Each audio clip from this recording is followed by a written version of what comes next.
წყალი მხოლოდ ონკანიდან მომდინარე სითხე არაა, წყალი შენი უფლებაა.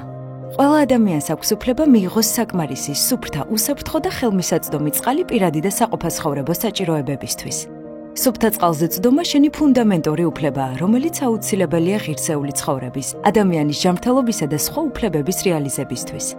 საშუალოდ ერთ ადამიანს დღეში 50-100 ლიტრამდე წყალი სჭირდება ძირითადი საჭიროებების დასაკმაყოფილებლად. როგორიცაა სასმელად გამოყენება, ტანსაცმლის გარეცხვა, საკვების მომზადება, პირადი და სახლის ჰიგიენა და სხვა. საერთაშორისო სტანდარტებით წყალი, რომელსაც მოიხმარ, უნდა იყოს ჯანმრთელობისთვის უსაფრთხო. სუფთა და მისაღები ფერის, სუნისა და გემოსი, ფიზიკურად და ფინანსურად ხელმისაწვდომი ყველასთვის სოციალური სტატუსის და სხვა ნებისმიერი ბარიერის მიუხედავად. იცოდე, საერთო სარგებლობის წყლის ონკანი უნდა იყოს შენ სახლთან ახლოს, არა უმეტეს 1000 მეტრის დაშორებით. წყლის მოტანას 30 წუთზე მეტი არ უნდა დასჭირდეს. ონკანთან მისვლა და სარგებლობა უნდა შეეძლოს ყველას და ყოველთვის, ბავშვებს, ქალებს, ხანდაზმულებსა და შეზღუდული შესაძლებლობის მქონე პირებს. თუ წყალი წყდება, შენ გაქვს უფლება წინასწარ იცოდე შეწყვეტის შესახებ.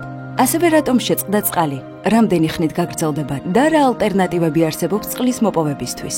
შენ გაქვს უფლება წყლის ხარისხის შესახებ ინფორმაცია შენთვის გასაგებ ენაზე მიიღო. ხოლო თუ ფიქრობ, რომ წყალი ჯანმრთელობისთვის საშიშია, შეგიძლია მიმართო სურსათის ეროვნულ სააგენტოს, რომელიც სასმელი წყლის ხარისხს აკონტროლებს. გგონია, რომ შენი, როგორც მომხმარებლის უფლებები ირღვევა, მაშინ შეგიძლია მომხმარებელთა ინტერესების საზოგადოებრივ დამცველს დაუკავშირდე.